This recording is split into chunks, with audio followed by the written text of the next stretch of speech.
Dr. Minji Kim pressed her face against the cold metal window of Research Station Prometheus. Outside in the black void of space, she watched the last alien ships disappear into bright flashes of light. The Galactic Consortium was leaving. They were leaving humanity behind. Are they really gone? Asked Lieutenant Daho Park. His voice shook as he spoke. He was young, maybe 25, and this was his first assignment in deep space. Minji nodded slowly. She could not find words. For 300 years, humans had worked for the aliens. They dug in mines on dead planets. They fought wars for alien masters. They built ships and stations while the aliens sat in comfortable offices making decisions. Humans were always the workers, never the leaders. Now the ancient enemy had come, the Void Swarm. It was something from the darkest parts of space, older than any civilization. It ate stars and planets and left nothing behind. When the aliens saw it coming, they made a choice. Save the important worlds. Leave the rest to die. Earth was not important. The human colonies were not important. 30 billion people across 50 worlds were not important. Station Commander to all personnel, came a voice over the speakers. It was Captain Hyunwoo Lee. His voice was calm, but Minji could hear the fear underneath. All consortium vessels have left our sector. They have destroyed the jump gates. We cannot follow them. We cannot call for help. Minji walked to the communication center. The other scientists were already there. Dr. Jiwoo Nam sat at her desk staring at a blank screen. Dr. Seokmin Kang was trying different radio frequencies, hoping to find someone, anyone, who might still be listening. Nothing, Seokmin said. They cut all the channels. Every emergency beacon, every distress signal, everything is blocked. On the main screen, they could see the Kepler system. It was 3 light years away. Yesterday it had 5 planets and a bright yellow star. Today, there was only darkness. The Void Swarm had arrived there first. It had eaten everything. How long? Do we have? Asked Dr. Heron Park. She was the youngest scientist on the station, fresh from Earth University. She still believed they might find a way to survive. Minji looked at the data. The swarm moved slowly, but it never stopped. It never got tired. It never gave up. 6 months, she said. Maybe less. The room went quiet. 6 months to live. 6 months before the darkness reached them. Lieutenant Daho Park was reading something on his tablet. His face was pale. I just got a message from my sister on New Sol Colony. The consortium sent them an official notice. It says humanity is being reorganized for optimal resource allocation. It says this is temporary. Lies, said Captain Hyunwoo Lee as he entered the room. They are not coming back. I served with alien officers for 15 years. I know how they think. We are not their equals. We never were. We were useful tools. Now we are broken tools. Minji pulled up the last transmission from Consortium High Command. The alien voice was cold and mechanical. Sacrifices must be made for the greater good. The Outer Rim territories are no longer sustainable. All resources must be directed to core world defense. This decision is final. Sacrifices, repeated Dr. Jiwoo Nam. That is what we are to them, sacrifices. Through the window, Minji could see other human ships in the distance. Cargo vessels, mining ships, patrol boats. All of them were stranded just like Prometheus Station. Their crews were probably having the same conversation right now. 30 billion people all realizing they had been abandoned. What do we do now? Asked Heron Park. Captain Hyunwoo Lee stood straighter. We survive. We fight. We find a way. Fight with what? Seokmin asked. Our weapons cannot hurt the swarm. The aliens tried everything. Nuclear weapons, plasma cannons, antimatter bombs. Nothing worked. The creatures just absorbed the energy and became stronger. Then we find new weapons, said the captain. The aliens gave up because they had other options. They could run away, to their safe worlds. We cannot run. We have nowhere to go. Minji thought about her daughter back on Earth. She was only 8 years old. She liked to draw pictures of spaceships and dream about visiting other planets. Now she would never get the chance. None of them would. But maybe that was wrong thinking. Maybe being trapped was not a weakness. Maybe it was a strength. The aliens always told us some research was too dangerous, Minji said slowly. Some experiments were forbidden. Some technologies were too risky to develop. Because they were safe, said Dr. Jiwoo Nam, understanding. They had backup plans. They had places to retreat to. They did not need to take big risks. But we have nothing to lose now, Minji continued. We are already dead. The swarm will kill us anyway. So, maybe we can try the dangerous experiments. Maybe we can develop the forbidden technologies. Captain Hyunwoo Lee smiled for the first time in days. If we are going to die in the darkness, we might as well make it interesting. Outside the window, space looked empty and cold. But somewhere, in that darkness, the void swarm was coming. And somewhere else in that darkness, 30 billion humans were refusing to die quietly. The aliens had left them in the dark. Soon they would learn what humans could become when they had nothing left to lose. 2 months had passed since the aliens left. Commander Taehyun Choi stood on the walls of New Busan Colony watching the sky turn black. The void swarm had arrived. The creatures came like living smoke. They moved through space without ships or engines. They were darkness itself, flowing between the stars like water. When they touched the colony's outer shields, the energy barriers flickered and died. All units, open fire, Taehyun shouted into his radio. The human soldiers fired everything they had. Plasma rifles lit up the night. Rocket launchers sent explosions into the swarm. Heavy cannons shot streams of energy at the approaching darkness. Nothing worked. The creatures absorbed every shot. The plasma fire made them glow brighter. The explosions made them grow larger. Every weapon the humans used only fed the monsters. "Sir, they are not dying," screamed Sergeant Yuna Bay. She was firing her rifle as fast as she could, but the dark shapes kept coming closer. Taehyun watched in horror as the first creature reached the colony walls. It flowed over the metal like liquid shadow. When it touched the first guard tower, something terrible happened. The soldiers inside started screaming, but their screams got quieter and quieter until they stopped completely. Then the soldiers walked out of the tower. They looked normal. They moved normally, but their eyes were empty. "Kim, report," Taehyun called to one of the soldiers. Private Kim turned to look at him. His face was blank. When he spoke, his voice had no feeling. I'm here, Commander. I am alive, but I cannot feel anything. I cannot think clearly. I know I should be afraid, but I am not. I know I should be sad, but I am not. I am nothing." More towers fell. More soldiers became empty shells. They were alive, but not alive. They could walk and talk, but they were hollow inside. The creatures had not killed them. They had done something worse. 300 light-years away on Research Station Prometheus, Dr. Minji Kim was studying the reports from the colonies under attack.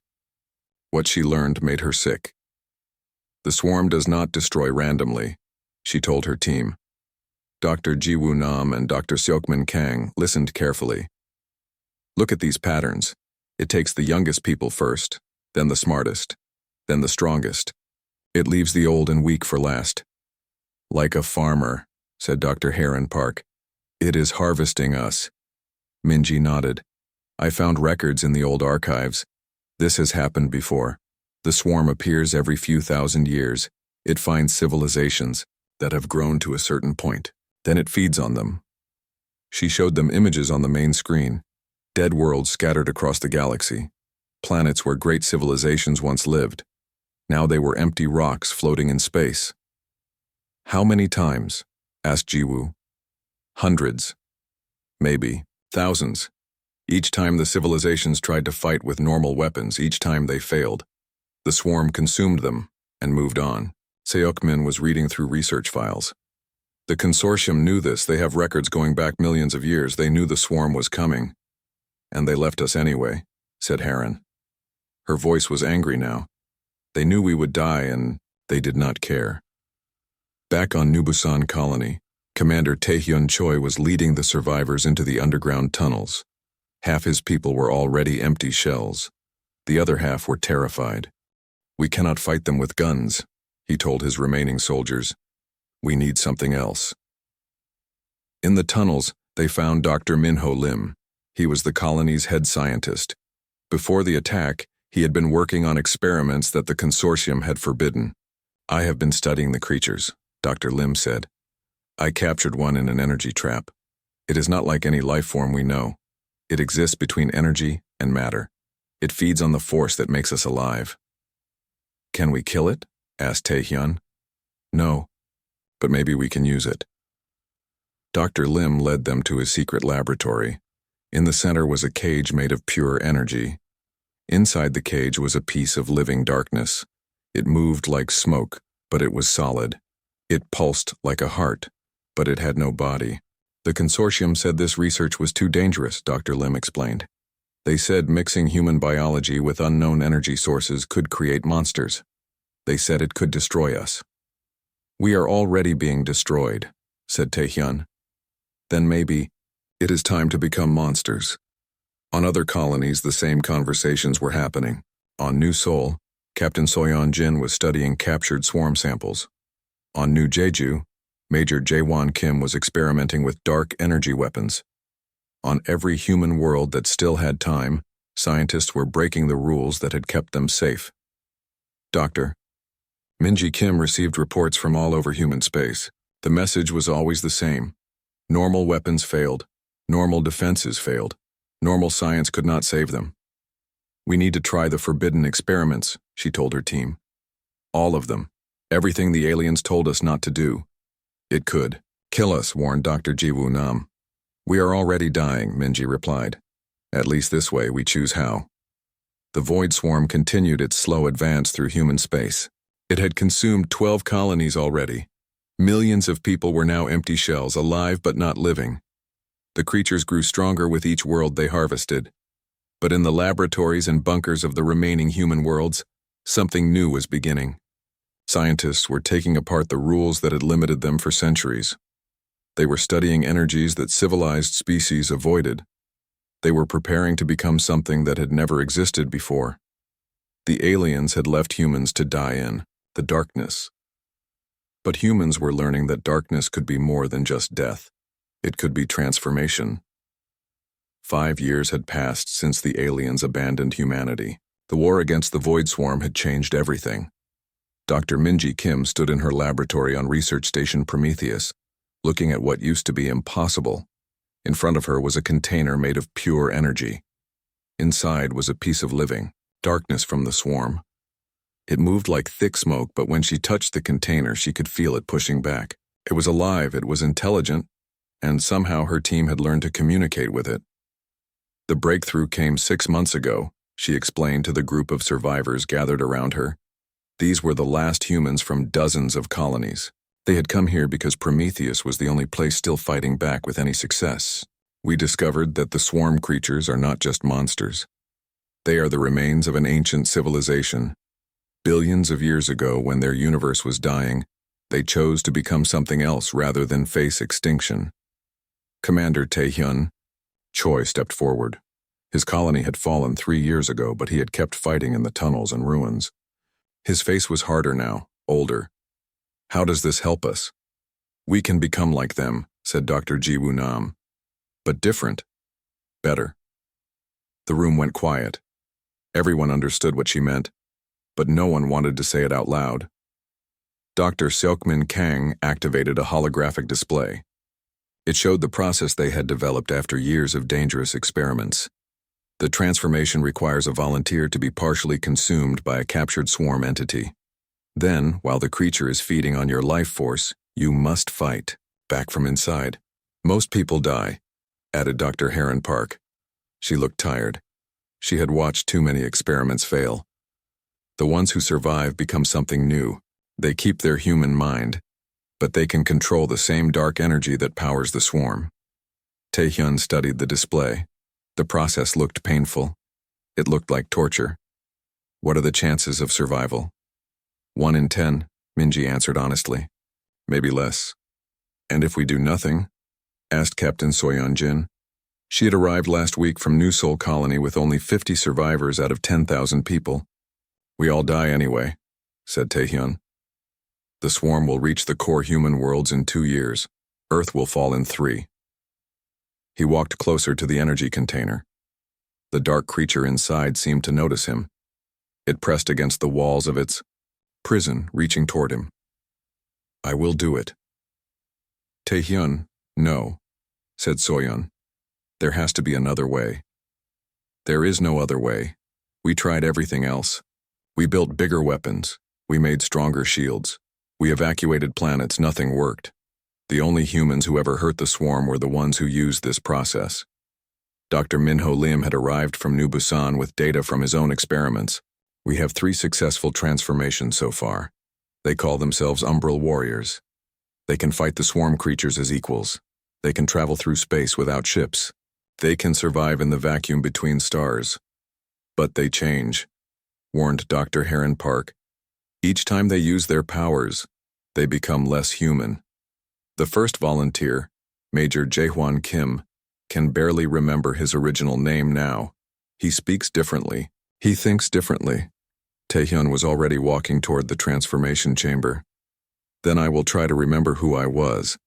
But if I forget, at least I will still be fighting. The process took 6 hours. Taehyun was placed in a sealed room with the captured swarm entity. The creature immediately began to feed on him, draining his life energy. His body became cold. His heartbeat slowed. His breathing almost stopped, but instead of dying, he fought back. Using techniques the scientists had developed, he pushed his consciousness into the creature's energy field. For a few minutes, he existed in both bodies at once, human and swarm, light and darkness. When the transformation was complete, Taehyun opened his eyes. They were still brown, but now they had flecks of deep black that moved like living shadows.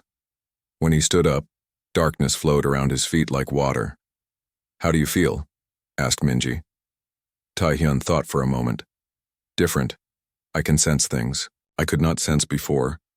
I can feel the swarm creatures in nearby systems. They are afraid now. They have never encountered anything like us. He held up his hand. Shadows gathered around his fingers, forming shapes that looked like weapons. I am still me, but I am more than me now. Over the following months, more volunteers underwent the transformation. Captain Soyeon Jin became the second successful Umbral warrior, then Dr. Minho Lim, then dozens of others as the process was refined. But success came with a price.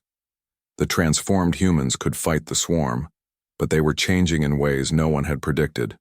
They no longer needed to eat food. They could survive in space without suits. They could communicate with each other across vast distances through the dark energy fields. Most disturbing of all, they were starting to feed on energy the same way the swarm creatures did. Not from humans, but from stars, from electrical systems, from the cosmic background radiation of space itself. Dr. Heron Park documented the changes. They are becoming something new, not human, not swarm, something in between. Is that bad? Asked Dr. Jiwoo Nam. I do not know, Heron replied. But they are winning. For the first time in 5 years, we are pushing the swarm back. The Umbral warriors had begun hunting the creatures across multiple star systems. They moved like ghosts through space, appearing wherever the swarm tried to attack. They saved colonies that had already been given up for dead. But with each victory, they became more alien. The question that kept everyone awake at night was simple. When the war was over, would there be anything left of humanity to save? 20 years had passed since the first transformation. Dr. Minji Kim floated in the void between stars, no longer needing a ship or suit to survive. The dark energy that flowed through her body kept her alive in the freezing emptiness of space. She barely remembered what it felt like to be fully human. Around her, a fleet of shadow beings moved through the darkness. They had once been human colonists, soldiers, and scientists. Now they were something else entirely. The Umbral warriors had evolved beyond what anyone had imagined possible. Shadow Admiral Yubin Seo appeared beside her, materializing from the cosmic dust like smoke taking shape. Her voice reached Minji not through sound but through the dark energy field that connected all the transformed humans. We found another swarm nest, Yuban reported. A massive one. It has been feeding on 3 star systems for over 1,000 years. Minji extended her consciousness toward the location Yuban indicated. She could sense it now, a writhing mass of hungry darkness surrounding a dying red giant star. The swarm creatures there were ancient and powerful, far stronger than anything they had fought before. How many? Minji asked. Millions, maybe billions. They have been preparing for something, building toward some greater purpose. In the early years of the war, such numbers would have meant certain death for humanity. Now they meant something different. They meant fuel. Void Commander Jae-hwan Kim emerged from the shadow of a distant asteroid. He had been one of the first to transform, and the changes in him were the most extreme. His form shifted constantly between solid matter and pure energy. When he spoke, his voice carried echoes of the swarm creatures he had consumed. The nest is ready for harvest, he announced. My scouts have mapped their defenses. They still fight like they did 1 billion years ago. They have not learned to adapt, Cordell, but we have, said Minji. The attack began at the speed of thought. The transformed humans did not travel to the nest. They simply existed there, stepping through the dark energy fields that connected all points in space. One moment they were scattered across light years, the next they surrounded the swarm nest, like a closing fist. The ancient creatures tried to fight back. They sent waves of hungry darkness toward the humans, the same attacks that had consumed countless civilizations throughout galactic history. But the humans no longer fled from such attacks. They absorbed them, fed on them, grew stronger with each assault. Minji found herself face to face with a swarm entity the size of a small moon. It had been feeding on stellar energy for millennia, growing fat and powerful on the death of suns. Its consciousness pressed against hers, trying to drain her life force as it had done to billions of other beings. Instead, she drained it. The process was almost automatic now. Her transformed biology reached into the creature's energy core and began to consume it from within. She felt its memories flooding into her mind, images of the civilization it had once belonged to, the desperate choice they had made when their universe began to die, the endless hunger that had driven them across the cosmos. But where the original swarm had been mindless hunger, the humans retained their purpose and will. They did not consume to satisfy emptiness. They consumed to grow stronger, to protect what remained of their species, to ensure they would never again be abandoned to die in the darkness. As the ancient swarm nest collapsed, the transformed humans absorbed not just its energy but its knowledge. They learned the locations of other nests scattered across the galaxy. They discovered the swarm's true origin, not just from a dying universe, but from a specific world that had chosen transformation over extinction. We have surpassed them, Minji realized as the battle ended. The original swarm became creatures of pure hunger. We became something more. Shadow General Kang-min Lee materialized beside her, his form crackling with absorbed stellar energy. The consortium worlds are not far from here, 3 systems over. They think they are safe behind their defensive lines. Minji extended her awareness toward the consortium territory. She could sense the alien civilizations there, comfortable and secure in their core worlds. They had no idea what humanity had become. They probably still thought of humans as the abandoned tool species they had left to die decades ago. Should we make contact? Asked Void Commander Sua Park. She had been a medical officer before the transformation, and some part of her still remembered the urge to heal rather than consume. Not yet, Minji decided. We have more to learn first. They moved deeper into unexplored space, following the trail of ancient swarm nests. Each victory made them stronger and stranger. They learned to feed directly on stellar radiation, making them effectively immortal. They discovered how to exist in multiple locations simultaneously, spreading their consciousness across vast distances. Most importantly, they learned that they were not just fighting the swarm anymore. They were replacing it. Wherever the old creatures had created emptiness and hunger, the transformed humans brought purpose and growth. They were becoming the new darkness between stars, not empty and consuming, but full of human will and determination. Doctor, Heron Park, who had remained untransformed to document the changes, sent a final report to the hidden human colonies. They are no longer recognizably human in body or mind, but their core purpose remains unchanged. They protect humanity. They remember their origins. They have not forgotten who abandoned them in the darkness. The galaxy was vast, and the swarm had been feeding for billions of years. But for the first time since the war began, the darkness was retreating. The transformed humans were not just winning. They were becoming something the universe had never seen before. The aliens had created the perfect conditions for humanity's evolution. Soon, they would discover what they had unleashed. 50 years had passed since the Galactic Consortium abandoned humanity to die. On the core world of Zephyria Prime, the Alien High Council was having an emergency meeting. Their deep space sensors were detecting impossible readings from the Outer Rim territories. The Void Swarm signatures are disappearing, reported Science. Director Veltar, a tall, blue-skinned alien with 4 arms. Entire nest complexes that existed for millennia are simply gone.